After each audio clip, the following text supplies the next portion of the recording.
నమస్తే welcome to our channel. ప్రస్తుతం మనతో పాటు ప్రముఖ ఆధ్యాత్మికవేత్త, జ్యోతిష, వాస్తు పండితులు వైవిఎస్ఎస్ గిరిరావు గారు ఉన్నారు. వారితో మాట్లాడదాం.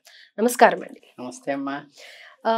అయితే ముఖ్యంగా ఆడవాళ్ళ వస్త్రధారణ గురించి మాట్లాడినప్పుడు దేవుడికి పూజ చేసే సమయంలో కానీ నిత్యం కూడా ఇంట్లో ఆడవాళ్ళు కళకళలాడుతూ తిరుగుతూ ఉంటే మంచిది, ఈ వస్త్రధారణ నిషిద్ధం అనేది ఉంది కదా. ముఖ్యంగా ఇప్పుడు చూసినట్టయితే కనుక నైటీల్లోనే తిరుగుతూ ఉన్నారు అనేది చాలా మంది చాలా సందర్భాల్లో మాట్లాడుతూ ఉన్నారు. అయితే ఈ సులువుగా ఉంటుంది చీర మార్చుకోవడం కానీ లేకపోతే ఇంకేదన్నా వేసుకోవాలి అన్నా కానీ కష్టంగా ఉంటుందని నైటీలతోనే దేవుడి పూజ కానీ లేకపోతే ఇంకా వేరే ఇతర ముఖ్యమైన పనులు కానీ చేసుకుంటూ ఉంటారు. ఎందుకని నైటీలు వేసుకోకూడదు పూజా సమయంలో అని అనేది తెలియజేస్తారా? చాలా మంచి ప్రశ్న అమ్మా.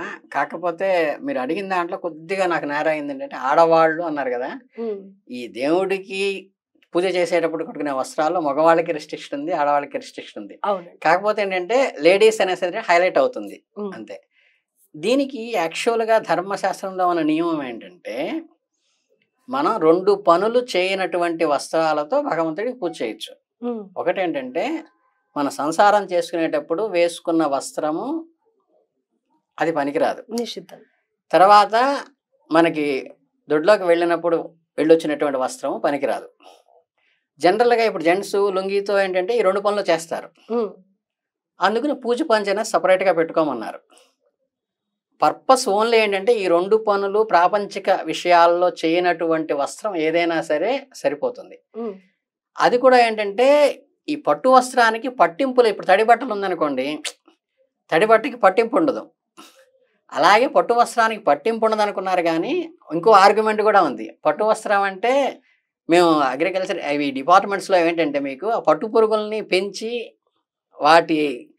దాన్ని కష్టపెట్టి దాంట్లో వచ్చింది తీస్తారు. కాబట్టి అంతకన్నా నూలు వస్త్రం మంచిది, పత్తితో తయారైన నూలు వస్త్రం మంచిదని కూడా ఒక ఆర్గ్యుమెంట్ ఉంది. కనుక నూలు వస్త్రమా పట్టు వస్త్రమా అంటే నూల వస్త్రానికి ప్రయారిటీ ఇవ్వచ్చు. అంటే మనం దానికి వచ్చే రిస్ట్రిక్షన్ ఏంటంటే ఎవరిని తాకకూడదు. తాకిన తర్వాత ఏంటంటే బయట ఇప్పుడు మామూలుగా ఓపెన్ ఇదిలో చేసామనుకోండి, పెద్ద మండపాల్లో వ్రతాలు కానీ లేదా కళ్యాణాలు కానీ చేసినప్పుడు ఆడియన్స్ వస్తారు, వాళ్ళు ఏదో ఇస్తారు, వాళ్ళు వచ్చి ఏదో పక్కన వచ్చి మాట్లాడుతుంటారు, అందరూ తగులుతుంటారు. కాబట్టి అప్పుడు పట్టు వస్త్రాలు వాడారు. కానీ ఏంటంటే మనం ఇంట్లో చేసుకునేటప్పుడు మనం ఎవరిని స్నానం చేసిన తర్వాత ఆ నూలు బట్ట కట్టుకున్న తర్వాత ఇంకెవరిని తాకం. కాబట్టి నూలు వస్త్రం ఈజ్ ప్రెషస్.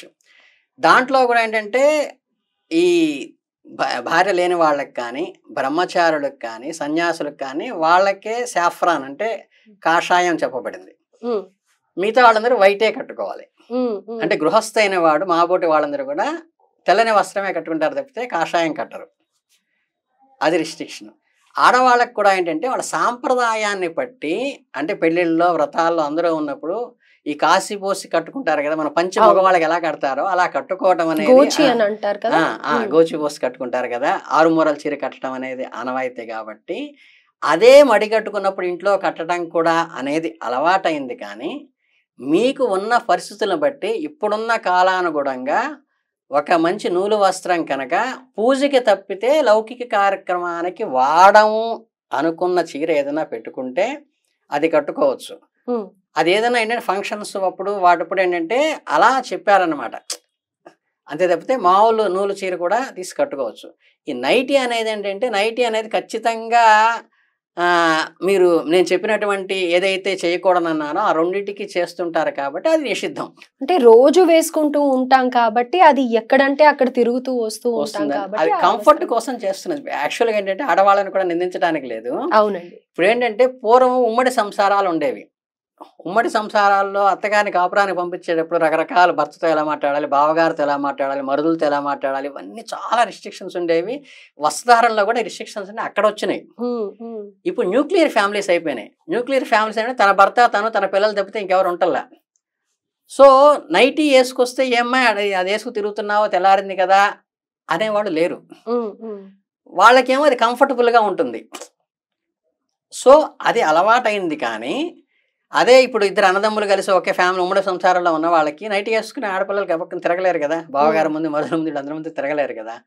అందుకనంటే వాళ్ళ కంఫర్ట్ అనే. కానీ అది మనం ఈ వస్త్రం అన్నిటికీ వాడతాం కాబట్టి గవ్వుకుని దాంతోనే ఎక్కడికైనా ఎక్కడికి వెళ్తుంటాం కాబట్టి దొడ్లోకి అవి అది నిషిద్ధం అని చెప్పారు తప్పితే వేరే ఏం లేదు. మామూలు నూలు చీర ఏదైనా పెట్టుకుని అది కట్టుకోవచ్చు, దానికి పెద్ద పట్టింపు ఏం లేదు. నైటీ అనేది మాత్రం జనరల్గా ఏంటంటే నైటీ వేసుకున్న తర్వాత పాచి పనికి దాంతోనే చేస్తాం, అంట్లు తోనేటప్పుడు దాంతో చేస్తాం. అంటే మనకి అపవిత్రం అయ్యే పనులన్నీ కూడా దాంతో చేస్తాం కాబట్టి పవిత్రానికి అది పనికిరాదు అని మాత్రమే చెప్పడం జరిగింది. అయితే ఇంకొక సందేహం కూడా ఏంటంటే చాలా మంది ఆడవాళ్ళకి కూడా టెంపుల్లో మామూలుగా గుడిలో ఏం చేస్తామంటే దేవుళ్ళకి వస్త్రాలు ఇచ్చిన తర్వాత కొంతమంది అదే పనిగా అమ్మవారి ఆశీర్వాదం ఉంటుంది అని చెప్పి ఆ వస్త్రాలు తెచ్చుకుంటారు, శేష వస్త్రాన్ని తెచ్చుకుంటారు. అలాగే మీరు అన్నట్టుగా పట్టు వస్త్రాలు పెళ్లిళ్ళకి అలా కట్టుకొని వెళ్తాం, ఎంతో రేట్లు పెట్టుకొని వెళ్ళి. అలాంటప్పుడు ఆ వస్త్రాలతో అక్కడ భుజించిన తర్వాత మళ్ళీ ఆ వస్త్రాలు ఏదన్నా ఇంపార్టెంట్ ఉతికిన తర్వాత కట్టుకోవచ్చు అంటారా? ఉతికిన తర్వాత భోజనం వరకు ఏంటంటే ఇప్పుడు మేము కూడా ఏదైనా దీక్షా వస్త్రాలు కట్టుకుని ఇప్పుడు యజ్ఞాలు జరుగుతున్నప్పుడు వెంటనే అనుకోకుండా దాంతోనే భోజనానికి కూర్చోవలసి వస్తే భోజనం చేసిన తర్వాత మళ్ళీ ఉతికి కట్టుకోవాలి తప్పితే పట్టు వస్త్రానికి ఏం తప్పు లేదని అంటారు. పట్టు వస్త్రానికి కూడా ఉతకాల్సిందే, అయినా సరే వేసుకోవచ్చు. ఎంగిలి పడితే ఉతకాల్సింది కంపల్సరీ. ఎంగిలి పడకపోతే ఏంటంటే దీక్షా వస్త్రాలు తీసి మళ్ళీ సాయంత్రం హోమానికి మళ్ళీ అదే కట్టుకుంటాం. అది ఒకసారి ఎంగిలి పడిందంటే, ఎంగిలి తగిలిందంటే మటుకు అది మళ్ళీ ఉతకాలి. రైట్. అలాగే దేవుడి వస్త్రాలకి ఉండాల్సిన నియమాలు ఏంటంటారు? దేవుడి వస్త్రాలకి కొత్తవే ఇస్తాము స్వామివారికి. ఎప్పుడైనా దేవుడికి కొత్తవి ఇస్తాము, కానీ అమ్మవారికి కట్టిందో అయ్యవారికి కట్టిందో మనం ప్రసాదంగా భావించి ఇంటికి తీసుకొని వచ్చి అంత శుభం జరగాలి అని చెప్పి తెచ్చుకుంటాం కదా. మరి అలాంటివి ఎలా వేసుకోవాలి, ఎలా ధరించాలి అని అంటారు? ఏ పవిత్రానికి మాత్రమే వాడాలి. ఓకే, శుభకార్యాలకి మాత్రమే వాడాలి. ఇప్పుడు భగవంతుడి ప్రసాదం ఉందనుకోండి, మీకు ఫర్ ఎగ్జాంపుల్ చెప్తా. మీ ఇంట్లో పులిహార చేశారు, మీ ఇంట్లో దద్దోజనం చేశారు, మీరు సరదాగా ఏంటంటే టిఫిన్ లాగా చేసుకోవడం కూడా మీకు అలవాటు అనుకోండి, అది కింద పడిపోయినా కాస్త మిగిలితే పారేసినా దోషం ఉండదు. ఇప్పుడు మీ సత్యనారాయణ స్వామి వ్రతంలో అంత రాజు పడిపోవడానికి కారణం ఏంటి? ప్రసాదం. యాదవులు తీసుకొచ్చి ప్రసాదం ఇచ్చారని కింద పడేశాడు. అలాగే అంటే ఏంటంటే దేవుడి దగ్గర పెట్టింది. ఇప్పుడు తోమలపాకు కూడా ఉంటుంది. తోమలపాకుని మామూలుగా అప్రకారానికి వాడితే అంత పవిత్రత ఉండదు, మామూలుగా మొక్కకి ఉంటే అంత పవిత్రత ఉండదు. అదే అక్కడ మనపారదంలోనో ఎక్కడో దేవుడి దగ్గర పెట్టినప్పుడు ఏంటంటే ఆకుపూజ చేసినప్పుడు దాన్ని చాలా పవిత్రంగా వస్తుంది, అదే తోమలపాకుని. అవును. అలాగే ఈ వస్త్రం కూడా స్వామివారికి శేష వస్త్రం అంటే స్వామివారి అనుగ్రహంగా మనం తీసుకున్నది కాబట్టి, అంతెందుకు మీకు జపమాల కూడా మనం ఏదైతే జపం చేస్తామో అది మెడలో వేసుకోం.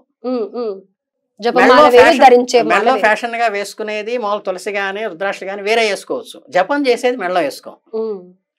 ఎందుకంటే దాంతో ఆఫీస్కి వెళ్తాం, బయటకు వెళ్తాం, బజార్లో వెళ్తాం, అన్ని ఇబ్బంది ఉంటుంది కాబట్టి జపం చేసేది సపరేట్గా ఉంటుంది, అలంకారం వేసుకునేది వేరే ఉంటుంది.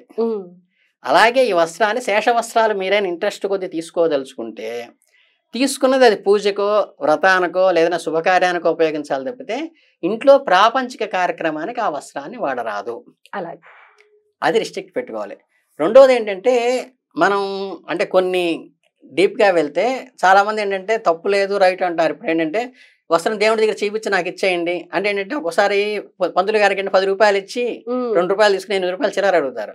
ఇది తప్ప ఉంటే 2 రూపాయలు వేయటం లేదా 10 రూపాయలు అంటే 10 రూపాయలు వేయటం అయితే అక్కడ అది మళ్ళీ మనం తీసుకోకూడదు. అలాగేంటంటే దేవుడి దగ్గర కూడా మీకు ఏదైనా స్వామివారి దగ్గర శేషవస్త్రం తీసుకోవాలనిపిస్తే ఆల్రెడీ కట్టి తీసిరేమి ఉంటాయి, అవి మీకు ఇస్తూ ఉంటారు శేషవస్త్రం, అది తీసుకోవచ్చు.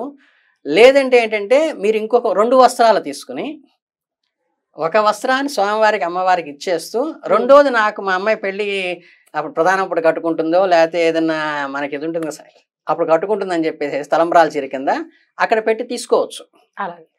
అంతేగాని ఊరికి తాకిచ్చి తీసుకొచ్చేసి 10 రూపాయలు ఇవ్వటం అనేది ఏంటంటే మనం అది అగౌరవపరిచినట్టుగా ఉంటుంది. మనం ఎంత కాస్ట్ అయితే పెట్టి మన అమ్మాయి తలంబ్రాల చీర తెచ్చుకుంటాము అంత కాస్ట్ పెట్టి అమ్మవారికి ఒకటి కొనిపెట్టేసేసి ఇంకొకటి మనం తాకిచ్చి తెచ్చుకోవచ్చు తప్పితే ఊరికే మనం అన్ని తాకిచ్చి తెచ్చుకుని 10 రూపాయలు 20 రూపాయలు ఇచ్చేస్తే ఇట్ ఈస్ నాట్ కరెక్ట్ అనమాట. ఎందుకంటే చాలా మంది ఇవి దానాలు తీసుకునేటప్పుడు కూడా ఎవరో శనివారం తీసుకున్నారండి వాళ్ళ దగ్గర మా బంధువులు వాళ్ళ దగ్గర ఊరికే తీసుకోకూడదు కాబట్టి 2 రూపాయలు ఇచ్చి తీసుకుంటామంటే నన్ను అడిగితే అదే చెప్పా. అది ఇప్పుడు లీటర్ ఆయిల్ వచ్చేసేసి 110 రూపాయలు ఉందనుకోమ్మా, నువ్వు 10 రూపాయలు ఇస్తే 10 రూపాయలు దోషం పోతుంది, 100 రూపాయల దోషం నీకు వస్తుంది. అట్లా కూడా అలాగేంటంటే స్వామివారి దగ్గర ఇచ్చేటప్పుడు వస్త్రాన్ని మనం తీసుకోదలుచుకుంటే అంతకి తగ్గ ఫలితం రూపాయల్లో కానీ ఇవ్వాలి లేదా ఇంకో వస్త్రం అక్కడ ఇచ్చి ఈత. రైట్. అలాగే ఇందులో ప్రధానంగా అంటే మాకుండే అన్ని సందేహాలు తీర్చేశారు. ధన్యవాదాలు. చాలా